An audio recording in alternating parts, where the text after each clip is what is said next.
살기로 했네. 주님 뜻대로 살기로 했네.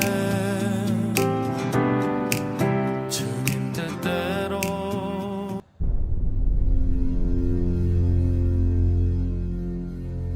여호와의 말씀이 내게 임하여 이르시되, 인자야, 너는 이스라엘에 예언하는 선지자들에게 경고하여 예언하되 자기 마음대로 예언하는 자에게 말하기를 너희는 여호와의 말씀을 들으라. 주 여호와의 말씀에 본 것이 없이 자기 심령을 따라 예언하는 어리석은 선지자에게 화가 있을진저. 이스라엘아, 너의 선지자들은 황무지에 있는 여우 같으니라. 너희 선지자들이 성 무너진 곳에 올라가지도 아니하였으며 이스라엘 족속을 위하여 여호와의 날에 전쟁에서 견디게 하려고 성벽을 수축하지도 아니하였느니라.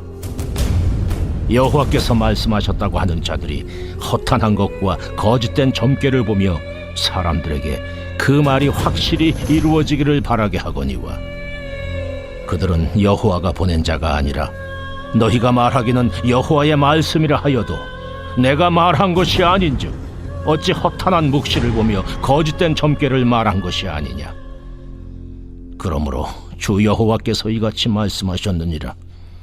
너희가 허탄한 것을 말하며 거짓된 것을 보았은즉 내가 너희를 치리라. 주 여호와의 말씀이니라. 그 선지자들이 허탄한 묵시를 보며 거짓 것을 점쳤으니 내 손이 그들을 쳐서 내 백성의 공회에 들어오지 못하게 하며 이스라엘 족속의 호적에도 기록되지 못하게 하며 이스라엘 땅에도 들어가지 못하게 하리니 너희가 나를 여호와인 줄 알리라. 이렇게 칠 것은 그들이 내 백성을 유혹하여 평강이 없으나 평강이 있다 함이라. 어떤 사람이 담을 쌓을 때에 그들이 회치를 하는도다. 그러므로 너는 회칠하는 자에게 이르기를 그것이 무너지리라. 폭우가 내리며 큰 우박덩이가 떨어지며 폭풍이 몰아치리니 그 담이 무너진즉 어떤 사람이 너희에게 말하기를 그것에 칠한 회가 어디 있느냐 하지 아니하겠느냐. 그러므로 나 주 여호와가 말하노라. 내가 분노하여 폭풍을 퍼붓고 내가 진노하여 폭우를 내리고 분노하여 큰 우박덩어리로 무너뜨리리라. 회칠한 담을 내가 이렇게 허물어서 땅에 넘어뜨리고 그 기초를 드러낼 것이라. 담이 무너진즉 너희가 그 가운데서 망하리니 나를 여호와인 줄 알리라. 이와 같이 내가 내 노를 담과 회칠한 자에게 모두 이루고 또 너희에게 말하기를 담도 없어지고 칠한 자들도 없어졌다 하리니 이들은 예루살렘에 대하여 예언하기를 평강이 없으나 평강의 묵시를 보았다고 하는 이스라엘의 선지자들이니라. 주 여호와의 말씀이니라. 오늘 본문은 거짓 선지자들에 대한 경고의 말씀을 담고 있는데요. 이들이 거짓 선지자로 하나님께 책망을 받은 이유는 그들의 예언이 하나님의 말씀을 따른 것이 아니었기 때문입니다. 하나님께서 보게 하시는 것을 보고 듣게 하시는 것을 전하는 대신 자기가 보고 싶은 것을 보고 듣고 싶은 것을 전했다라는 데 있었죠. 물론 이들이 임의로 예언을 했다고 해서 전혀 보고 들은 것이 없었던 것은 아니었습니다. 그들 나름대로 보고 또 그들 나름대로 확인했던 것들이 있었죠. 바로 허탄한 것과 거짓 점괘였는데요. 오늘 본문 6절과 7절 말씀입니다. 여호와께서 말씀하셨다고 하는 자들이 허탄한 것과 거짓된 점괘를 보며 사람들에게 그 말이 확실히 이루어지기를 바라게 하거니와 그들은 여호와가 보낸 자가 아니라 너희가 말하기는 여호와의 말씀이라 하여도 내가 말한 것이 아닌즉 어찌 허탄한 묵시를 보며 거짓된 점괘를 말한 것이 아니냐. 거짓 예언자들은 허탄한 묵시와 거짓 점괘를 보았습니다. 즉 헛된 망상으로 현실을 대신하고 점을 쳐서 우연히 나온 결과로 하나님의 말씀을 대신하려고 했던 것인데요. 허탄한 묵시와 거짓 점괘로 황폐된 예루살렘 성읍이라는 현실을 외면하고 예루살렘을 향한 임박한 하나님의 심판이라는 엄중한 경고를 대신하려고 했습니다. 오늘 본문 5절 말씀입니다. 너희 선지자들이 성 무너진 곳에 올라가지도 아니하였으며 이스라엘 족속을 위하여 여호와의 날에 전쟁에서 견디게 하려고 성벽을 수축하지도 아니하였느니라. 사실 당시 이스라엘은 큰 위기에 처해 있었습니다. 하나님의 심판을 눈앞에 두고 있었기 때문입니다. 주전 597년 에스겔을 포함한 지도자들이 바벨론의 포로로 끌려간 이후 주전 586년 예루살렘이 마침내 바벨론 느부갓네살 왕에게 멸망하기까지 얼마 시간이 남지 않은 상황이었죠. 그런 상황에서 만약 그들이 참 선지자였다면 무엇을 해야 했을까요? 무너진 성 곳곳을 살펴야 했습니다. 예루살렘이 얼마나 취약한 상태에 놓여 있는지, 또 어떤 위기가 눈앞에 닥쳐오고 있고 이를 어떻게 대비해서 준비할 수 있는지, 성벽이 무너진 것처럼 허물어진 신앙을 어떻게 회개와 갱신, 변화를 통해 다시 세울 수 있을지에 대해 고민할 수 있어야 했습니다. 하지만 거짓 선지자들은 오히려 현실을 외면하기로 선택합니다. 백성들에게 위험에 대해서 경고하지도 않고 위험을 대비하도록 하지도 않았습니다. 다만 괜찮을 거라고, 아무 일도 일어나지 않을 거라고 달콤한 말로 백성들을 안심시키는 데 만족했죠. 오늘 본문 10절 말씀인데요. 이렇게 칠 것은 그들이 내 백성을 유혹하여 평강이 없으나 평강이 있다 함이라. 어떤 사람이 담을 쌓을 때에 그들이 회치를 하는도다. 평강이라고 번역된 히브리어 샬롬에는 평화와 번영, 안녕과 복지, 행복과 건강, 충만과 안정 같은 다양한 뜻이 있는데요. 당시 이스라엘 백성들이 거짓 선지자들을 따랐던 것은 그들이 이 같은 평강을 약속해 주었기 때문입니다.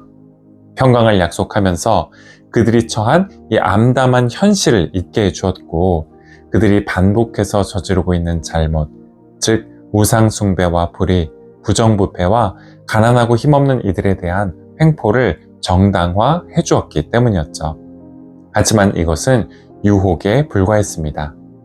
유혹을 받았다라는 것은 뭔가에 홀려서 정상적인 판단과 사리분별이 안 되는 상태에 놓였다라는 것을 말합니다. 정신이 혼미해져서 올바른 선택을 내리지 못하게 됐다라는 것을 말하죠. 기형도 시인의 홀린 사람이라는 시가 이 같은 상태가 어떤 상태인지를 풍자적으로 잘 보여주고 있는데요. 그 일부를 소개해드리면 이렇습니다.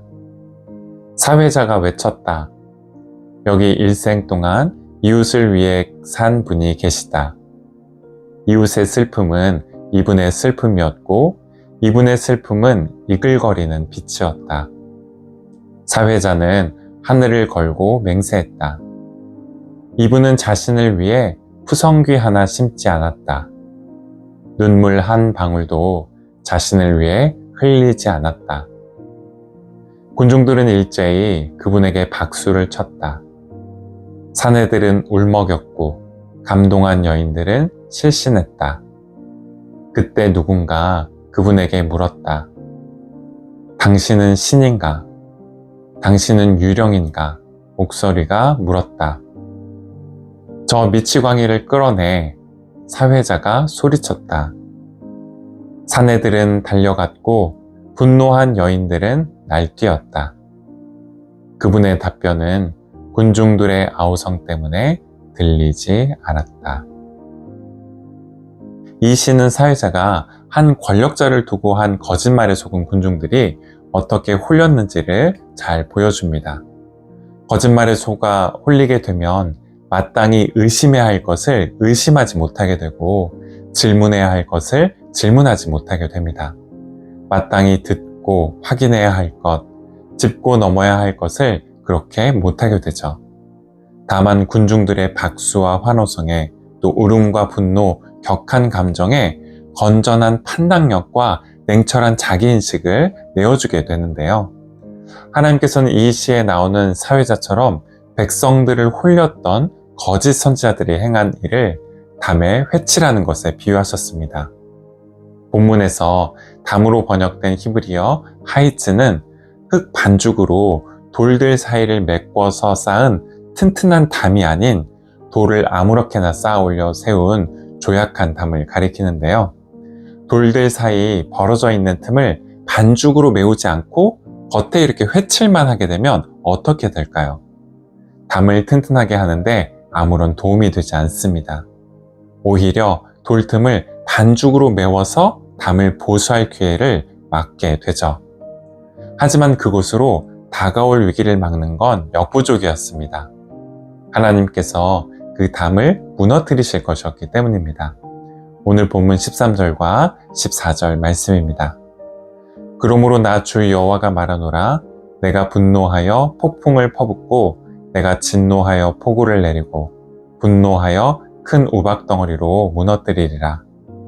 회칠한 담을 내가 이렇게 허물어서 땅에 넘어뜨리고 그 기초를 드러낼 것이라. 담이 무너진 즉 너희가 그 가운데에서 망하리니 나를 여호와인 줄 알리라. 회칠한 담으로 폭풍이나 폭우 또 큰 우박덩어리를 막을 수는 없습니다. 무너진 성벽으로 바벨론 군대의 침입을 막을 수 없죠. 헛된 묵시와 거짓 점괘로 하나님의 엄중한 심판을 대신할 수 없고 헛된 망상과 집단적인 최면 상태로 현실의 위기에서 벗어날 수 없습니다.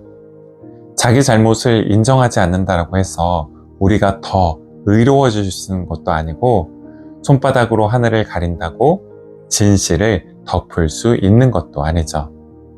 그럴듯한 말로 사람들을 홀리거나 선동한다라고 해서 하나님께서 일하시고 섭리하시는 역사의 거대한 물줄기를 거스를 수 있는 것도 아닙니다.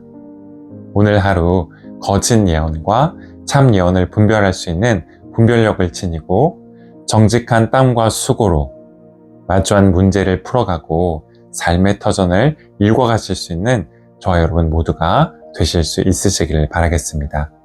기도하시겠습니다.